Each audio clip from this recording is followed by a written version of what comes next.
By most measures, 2022 was a challenging year for investors. Stocks were down, bonds were down, interest rates spiked, and inflation remained high. The only safe haven was either cash under the mattress or what some refer to as alternative investments. Alternative investments, or alts, refer to pretty much everything except the three traditional asset classes, those being stocks, bonds, and cash. So asset classes like private equity, venture capital, hedge funds, managed futures, art, and commodities. Real estate, especially private, non-traded real estate, is also often thrown into the alternative investment bucket. Now, historically, alternative investments have been reserved for the ultra-wealthy or institutional clients.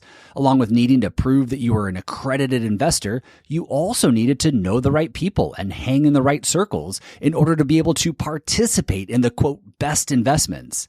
On top of that, you had to trust that the managers of those investments were going to be good stewards of your money because alternative investments are often illiquid and less regulated than traditional publicly traded asset classes. And while much of the alternative investment world still operates this way, many of these strategies have now found their way to mom and pop investors through publicly traded mutual funds and exchange traded funds.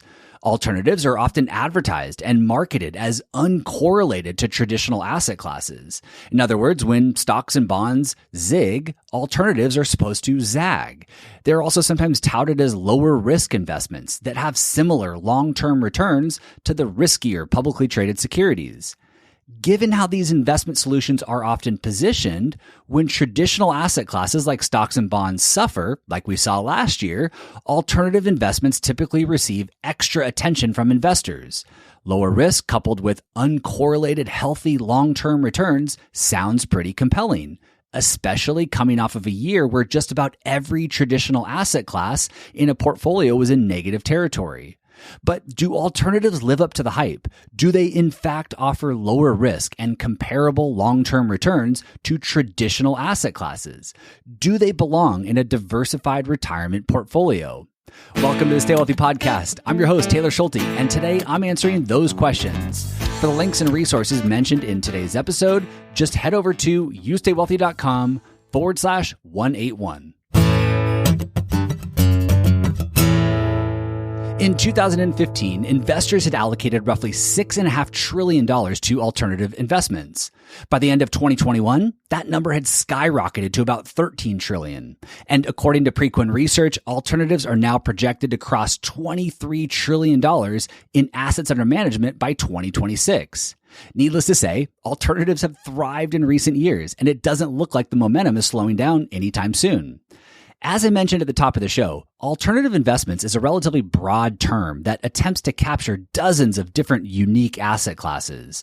But for the purposes of today's conversation, we're going to mostly zone in on hedge funds, specifically a basket of well-known hedge funds that have attracted billions of investor dollars over the years. The study I'm referencing today was published on the CFA Institute website by Nicholas Rabiner. Like many of us, Nicholas was just curious to dig into the alternative space, and he set out to see if adding alternatives to a plain vanilla 60% stock, 40% bond portfolio was a smart decision over the last 20 years. As always, if we're going to add an asset class to a portfolio, we want it to serve a purpose. We want it to improve our long-term results somehow. And for what it's worth, improving results doesn't necessarily mean achieving higher returns. For example, the theoretical purpose of adding alternatives to a portfolio of boring stocks and bonds, according to the article, is threefold. 1, to improve diversification. 2, to improve risk-adjusted returns, i.e. achieve a similar or better return while taking less risk. And 3, to mitigate drawdowns or reduce the amount a portfolio could drop in value. So in short, the intended goal or purpose of adding alternatives is to create a smoother ride for the investor without sacrificing returns. So to see if alternatives did in fact achieve their intended goal, the author of the study took each of the 7 well-known hedge funds and ran a simulation to test the results of adding a 20% allocation of each one to a plain vanilla 60% stock, 40% bond portfolio. In other words, he ran 7 different simulations. Each simulation reduced the 60-40 stock bond allocation by a total of 20% to make room for a 20% allocation to one of the hedge funds he selected. He then compared each of those 7 shiny new ultra diversified portfolios with a 20% allocation to alternatives to just a plain vanilla 60% stock, 40% bond portfolio. Over the 20-year time period he tested, ending in 2022, he found that adding alternatives to the boring 60-40 portfolio did not improve the portfolio's Sharpe ratio. The Sharpe ratio is a popular method for measuring risk-adjusted relative returns. In general, a higher Sharpe ratio signals better risk-adjusted returns, and not one of the 7 simulations had a higher Sharpe ratio. In fact, 6 out of the 7 had lower Sharpe ratios, while one of them was identical to the boring 60-40 portfolio. In addition to testing risk-adjusted returns, he also tested the maximum drawdown for each of the hypothetical portfolios during the 2008-09 financial crisis. The boring 60% stock, 40% bond portfolio dropped 35% during this time period. The extra diversified portfolios that had a 20% allocation to alternatives declined between 31% and 39%. And while losing 31% is certainly better than 35%, I'm not so sure that sort of double-digit decline matched up with alternative investor expectations. Even more interesting is that the alternative strategies that were added to the 60-40 portfolio all had low, long-term historical correlations to stocks and bonds. In other words, over a long period of time, the alternative funds that were selected suggested that they would zig when stocks and bonds zagged. But that didn't appear to be the case during a catastrophic event like 08-09.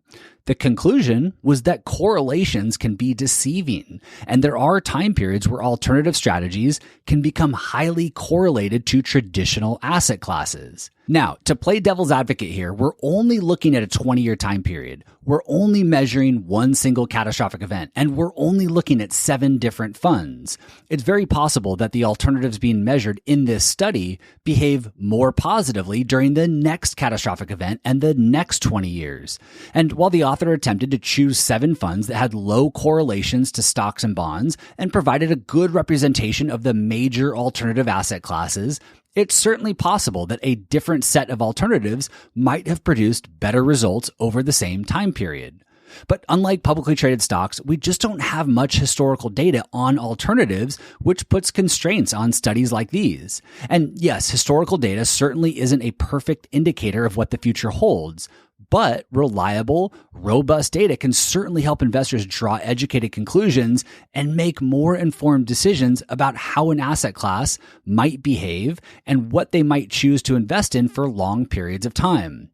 That being said, one piece of very important data that we do have on alternative investments is their underlying costs. And because the underlying cost of an investment is one of the best predictors of future returns, we're still able to make an educated assumption about future performance of an alternative investment. In fact, we can see the impact of fees in the 20-year study that I've been referencing today. For example, the 7 hedge funds that were evaluated showed that they were able to achieve risk-adjusted returns that were similar to a low-cost 60-40 portfolio, even with their high fees. The author didn't expose the exact fees of the funds being measured, but traditional hedge funds often charge a management fee of 2% per year plus 20% of any profits. This is commonly referred to as 2 and 20. And alternative mutual funds and ETFs, the funds that mom and pop investors can more easily invest in, aren't much more attractive. According to Morningstar, the average actively managed alternative mutual fund in 2021 had a management fee of 1.48% per year. As I've stated dozens of times here on the podcast, hedge fund and alternative fund managers are crazy smart people and oftentimes very intelligent investors, but the fees they charge typically eat into any extra returns that they're able to deliver.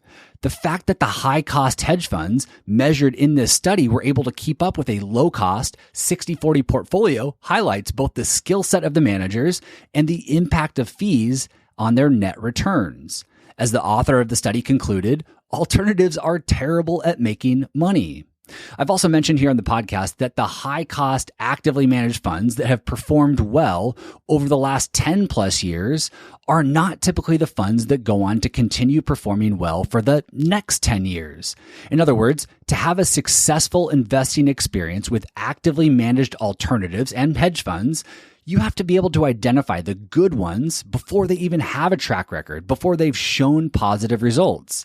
As you might imagine, it takes a unique skill set coupled with some or maybe a lot of luck to be able to identify a good manager before they're on the front page of magazines attracting billions of dollars. At the end of the day, while alternatives do tell a compelling story, and yes, some select alternative investments have proven that they can add value to a portfolio, the large majority of funds don't meet their stated expectations. When you look under the hood across the entire asset class, alternatives haven't yet proven to improve diversification or risk-adjusted returns, and they don't seem to be mitigating losses when you need them the most. In fact, many of them can do more harm than good, delivering lower returns than boring stocks and bonds with more risk. Well, slightly off topic here, I do want to quickly touch on private and or non-traded alternative investments. For the most part, the alternatives discussed today were publicly traded or at least had publicly available performance information that could be properly evaluated. Unfortunately, the giant and complex world of alternatives and private investments isn't always that transparent. A non-traded alternative investment doesn't need to reveal their actual day-to-day performance. It's not publicly traded like Apple stock or XYZ mutual fund. It's non-traded. It's private. The accounting rules are different, and many of these funds are less regulated and held to different standards. The most common example of this is in the non-traded REIT or real estate investment trust space. If you've ever purchased a non-traded REIT, you might recall that your monthly or quarterly statement doesn't show any losses. It appears as though your investment has remained stable month over month, year over year, while potentially paying you some nice dividends along the way. But you might also recall when trying to liquidate or sell your non-traded investment and finding out that either one, you can't sell it because it's illiquid and there aren't any buyers, or two, you're only able to sell it for a fraction of your original investment. In fact, we have a client right now that was unfortunately sold a basket of these by what seemed to be a reputable wealth management firm almost 10 years ago. A few of these funds went straight to zero without any opportunity to liquidate, and a few of them we're still holding on to, hoping there's an opportunity for the client to at least get some percentage of his original investment back. It's a nightmare and an emotional roller coaster for the client. And to be clear, I'm not against private investments completely. In fact, I think private non-traded investments have some very compelling benefits. One being that you're often locked out of selling your investment for an extended period of time, removing the emotional and behavioral challenges that come with investing. You can't just log into Vanguard or Fidelity and sell your investment because you were spooked by a headline. You're forced to hold your investment for an extended period of time, sometimes 10 plus years, allowing the strategy to hopefully do what it set out to do. Not all that different than Warren Buffett's strategy of buying good companies and holding them forever. We are our own worst enemy as investors, so there is a clear benefit to not being able to make emotional and irrational changes to our portfolio every hour of the day. Lastly, before we wrap up, one common rebuttal that I've heard more and more lately is something along the lines of, well, I'm glad I owned alternatives last year. Stocks and bonds were down double digits, but my managed futures alternative fund was up 30%. While I can certainly understand the excitement about owning something that had sizable positive returns during a year like 2022, it's important to take note of how many years of underperformance an investor might have had to endure in order to finally see that investment outperform. Yes, some managed futures funds were up 30+% in 2022, but their 10-year average annual returns look like something closer to a low-cost bond fund, but with more risk and more volatility. Without one or two home run years over that 10-year time period, a long-term managed futures investor would be underperforming boring, low-cost bonds while taking more risk. And that's assuming the investor was able to stick with an underperforming investment for that long of a time period. In other cases, an investor might have had some luck on their side. Perhaps they decided to add a managed futures fund to their portfolio at the very end of 2021 and immediately reap the benefits of this new hot asset class. Again, I can certainly understand the excitement, but now what? When do you sell? When do you buy again?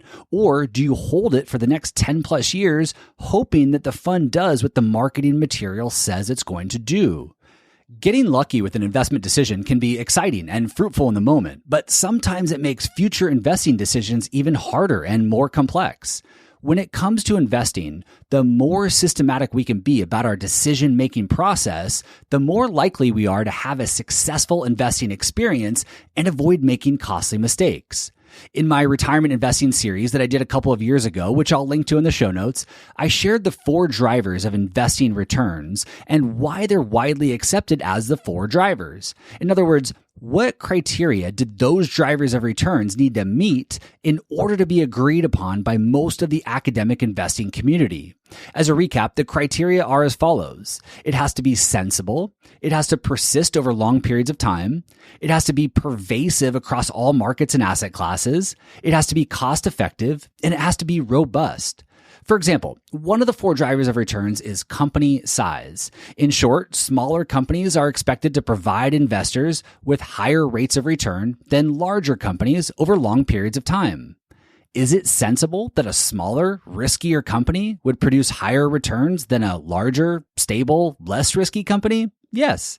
Does this outperformance persist across long periods of time according to the data? Yes. Is it pervasive across all markets and asset classes, i.e. not just US stocks, but also overseas? Yes. Is it cost effective? Well, thanks to low-cost factor-based funds, investing in small-cap stocks is cost effective and getting more and more cost effective by the day. Lastly, is it robust, i.e. does it hold up to different measures used to determine company size? Yes, again. So if this criteria seems reasonable, it might be worth using it to evaluate investments or asset classes like alternative investments that you might be considering adding to your portfolio. If it doesn't seem reasonable and you have a different philosophy, that's okay too.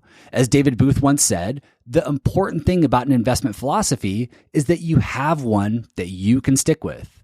Once again, to grab the links and resources mentioned in today's episode, just head over to youstaywealthy.com/181. Thank you as always for listening, and I'll see you back here next week. This podcast is for informational and entertainment purposes only and should not be relied upon as a basis for investment decisions. This podcast is not engaged in rendering legal, financial, or other professional services.